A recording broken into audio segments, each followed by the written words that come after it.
शिवो गुरुः शिवो देवः शिवो बन्धु शरीरिणाम् शिव आत्मा शिवो जीवः शिवादन्नन्य किञ्चन विना सदा शिवं यो हि संसारं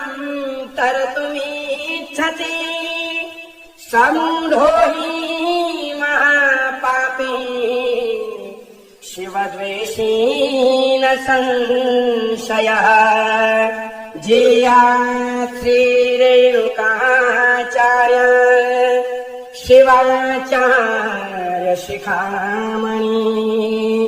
यो वीरशैव सिद्धान्तम् स्थापयामास भूतले।